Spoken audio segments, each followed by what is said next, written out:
Mes salutations à tous, mes salutations à toi frère, mes salutations à toi ma sœur. C'est ton frère Yende, donc l'un des disciples de Zulasan.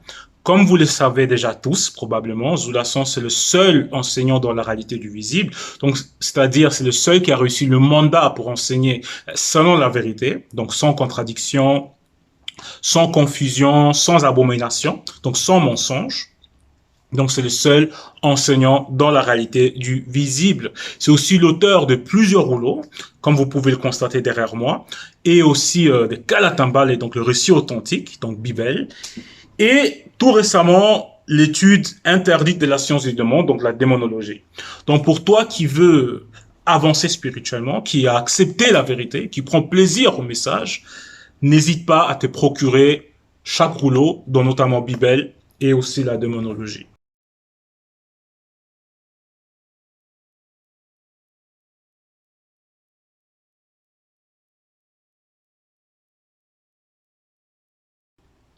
Donc, pour notre partage d'aujourd'hui, nous allons lire dans Temosia. Certains d'entre vous vont le connaître sous le nom de Job, mais son vrai nom, c'est Temosia.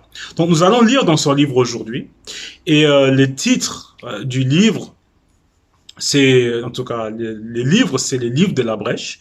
Et le titre du chapitre, c'est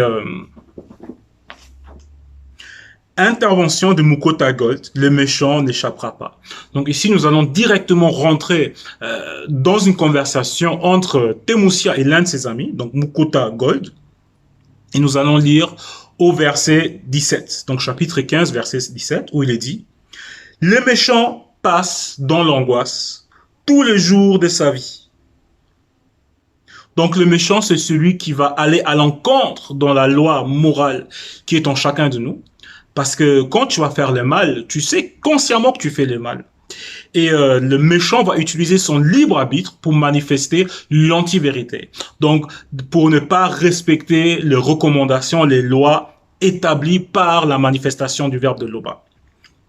Donc, il sait pertinemment que ce qu'il fait, donc lorsqu'il va parler, lorsqu'il va mentir, lorsqu'il va escroquer, lorsque même il va tuer, violer ou faire d'autres, voilà, quand il va manifester le mal, il sait consciemment que ce qu'il est en train de faire là, lui-même, il aimerait pas déjà qu'on le fasse à lui. Et que c'est mal ce qu'il est en train de faire. Et on dit sur ce méchant, le méchant passe dans l'angoisse tous les jours de sa vie. Toutes les années sont le partage de l'impie. Parce qu'il vit dans l'angoisse. Et l'angoisse, c'est quoi? C'est un malaise profond qui vient, on va dire, d'un sentiment comme quoi, comme si un danger imminent t'est guetté. Comme si un danger imminent t'est guetté. Parce qu'il va se dire, dans sa réflexion sur l'existence, mais qu'il va pas vivre éternellement. Mais il y a quoi après l'existence du visible? Et avec tout le mal qui va manifester, mais bien sûr, il va se poser la question, mais est-ce qu'il n'y aura pas, on va dire, une forme de justice qui va le condamner, qui va, qui va faire en sorte qu'il puisse, on va dire, recevoir cette condamnation par rapport à ce qu'il a manifesté durant tous ces jours dans la réalité du visible. Donc, il vit dans cette angoisse-là, il vit dans cette terreur-là, en ayant peur qu'un jour, par rapport à ce qu'il a manifesté dans la réalité du visible, il devra payer les conséquences. Pour mieux comprendre, nous allons lire dans Proverbes 5, 22 à 23, où il est dit, donc Proverbes 5, 22 à 23, où il est dit, c'est à la page 421, car les voix de l'homme sont devant le regard perçant de Mutatedi, l'entité qui observe tous ses sentiers. Donc là, je disais au verset 21. Verset 22, le méchant est pris dans ses propres iniquités, il est saisi par les liens de son péché.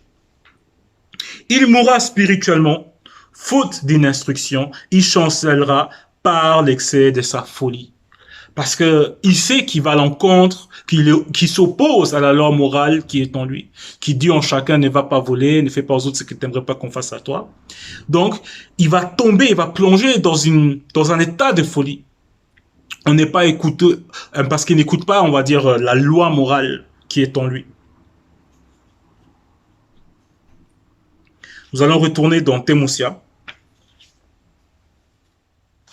à la page 288, au verset 18, où il est dit: la voix de la terreur retentit à ses oreilles. Au milieu de la paix, Mundi Mabekokisedi va s'abattre sur lui. Il n'espère pas échapper aux ténèbres. Il voit l'épée qui les menace. Il court ça et là pour chercher du pain. Il sait que le jour des ténèbres l'attend. Donc il est réellement conscient que par rapport au mal qu'il a manifesté dans la réalité du visible, qu'un jour, qu'à un moment donné, qu'il y a les ténèbres qui vont l'attendre, qu'il y a une épée qui est dirigée sur lui.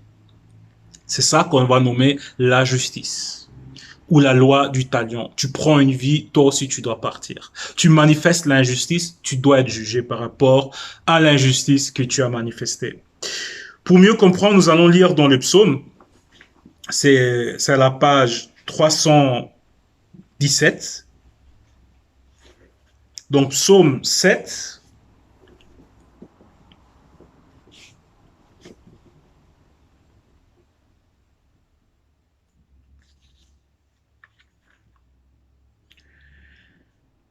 Au verset 13, où il est dit: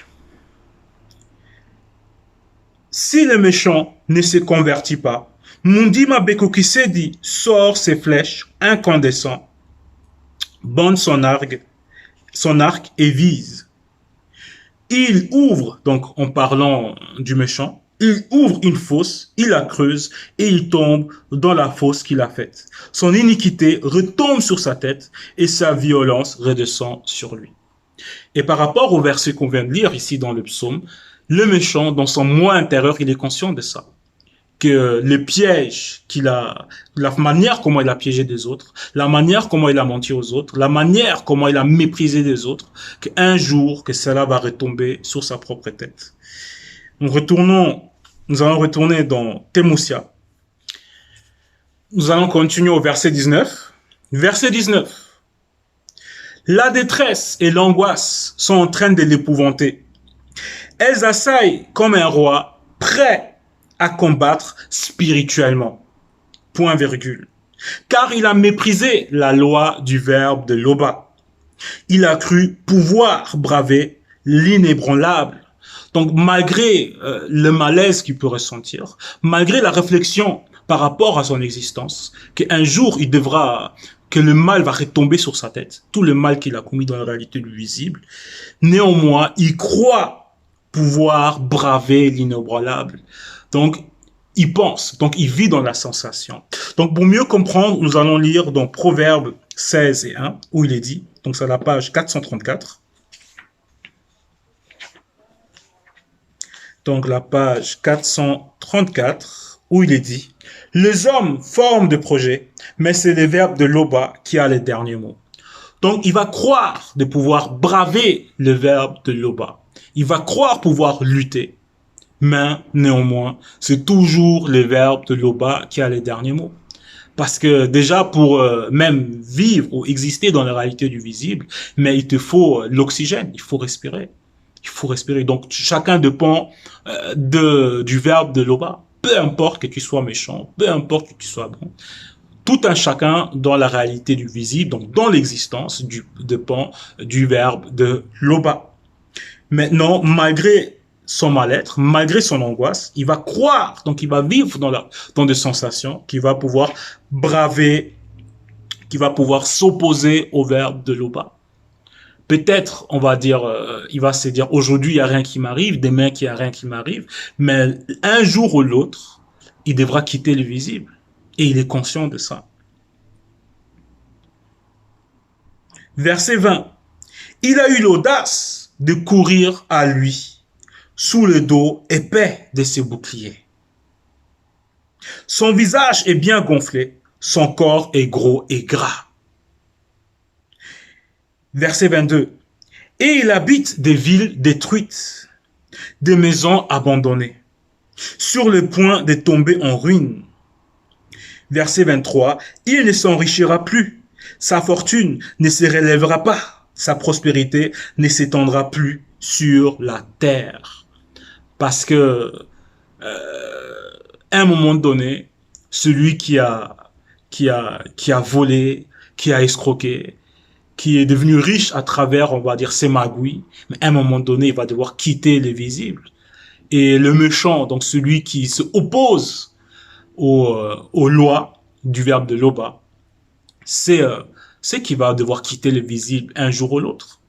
Pour mieux comprendre, nous allons lire dans le Proverbe, donc à la page 430, chapitre 13 au verset 11, où il est dit: les choses de valeur provenant de la vanité diminuent. Parce que ça diminue, ça diminue. Parce que ça diminue jusqu'à quand, à un moment donné, tu n'as plus rien. Donc, c'est par rapport à la conscience de celui qui a emmagasiné des richesses à travers la fraude, à travers voilà, l'escroquerie, etc. Parce que à un moment donné, la fin se rapproche. À un moment donné, peut-être il sera, avant de quitter le visible, il sera, on va dire, cloîtré sur son lit. Il va plus pouvoir, on va dire, utiliser son argent. Il va plus pouvoir voyager. Donc, le sentiment de la richesse du visible, la conscience en lui-même qu'il est riche, ça va diminuer petit à petit. Et petit à petit, la valeur de son argent, de ses biens, selon la réalité du visible, va diminuer. Parce que lui-même, dans sa maladie peut-être, à la fin de sa vie, il va plus voir l'avantage de son argent, en tout cas pour lui-même.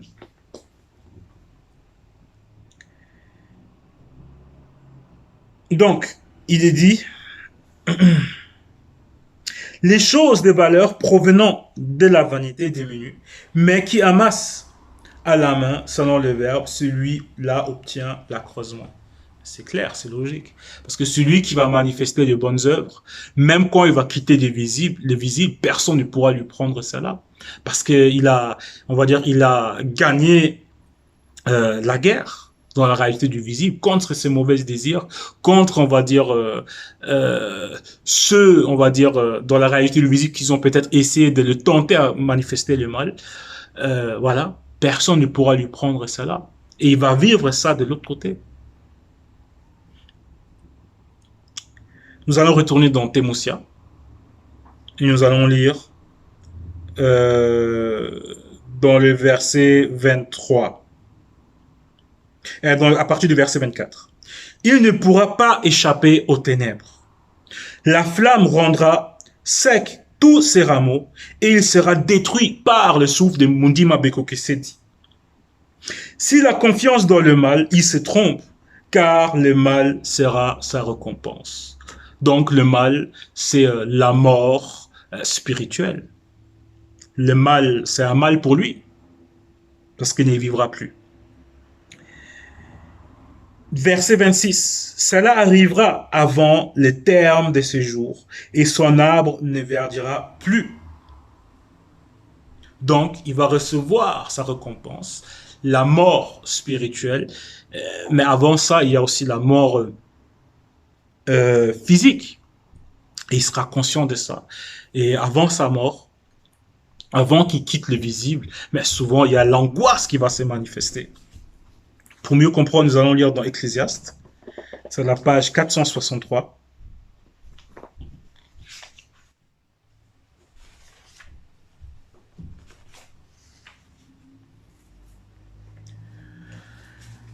Au chapitre 12, verset 4, où il est dit: où l'on redoute l'après-vie, où l'on a des terreurs en chemin de la vallée de la mort, où les entités s'approchent, où l'atmosphère devient pesante, où la prière n'a plus d'effet, car l'homme s'en va vers sa demeure ténébreuse. Donc il va ressentir cette angoisse, il va ressentir ce mal-être encore dans la réalité du visible. Il va voir qu'il va aller à un endroit qu'il ne connaît pas, qu'il ne maîtrise plus. Verset 27. Il sera comme un manguier dépouillé de ses membres. La maison des lampies deviendra stérile et le feu dévorera la tente de l'homme corrompu. Il conçoit le mal et il enfante le mal. Il mûrit dans son sein des fruits qui le trompent. Donc, il conçoit le mal, il enfante le mal, il va s'appuyer sur le mal qui manifeste et ses œuvres vont le tromper. Il va se dire, oui, je suis un homme de pouvoir, j'ai beaucoup d'argent, même si j'ai acquis mon argent à travers la tromperie, à travers l'escroquerie, mais les gens, ils sont là en train de me flatter. C'est pour ça qu'il est dit, il mûrit dans son sein des fruits qui le trompent. Donc, peut-être il a une bonne réputation auprès de certains hommes. Et tout ça, la vie qu'il va mener, il va se dire qu'il est riche, mais tout ça va le tromper. Tout ça, malgré l'angoisse, malgré le manque de paix dans lequel il vit, donc le manque de paix selon le verbe, mais ces mauvaises œuvres vont le tromper. Pour mieux comprendre, nous allons lire dans Proverbe, à la page 427. À la page 427. Donc, Proverbe 10, page 427, chapitre 10 plutôt, à partir du verset 23, où il est dit, commettre le crime paraît un jeu à l'insensé. Oui, parce que le méchant, il prend le mauvais sens, donc c'est un insensé. Mais l'entité de sagesse assiste l'initié. Ce que redoute le méchant, c'est ce qui lui arrive. Mais ce que le juste connu désire, selon le verbe, lui sera accordé. Parce que le méchant redoute que ce qu'il fait aux autres, la manière comment il parle aux autres, la manière comment il méprise les autres, la manière comment il est en train d'escroquer les autres, les méchancetés qu'il est en train de faire des autres, il redoute que cela lui arrive aussi un jour. Verset 25. Quand la tempête du Mundima Bekokese passe, le méchant disparaît, tandis que le juste connu a un fondement éternel. Donc, c'était le partage. Donc, si vous avez des questions, n'hésitez pas à l'écrire, donc en dessous. Donc, l'Oba est constamment glorifié, il n'en peut être autrement.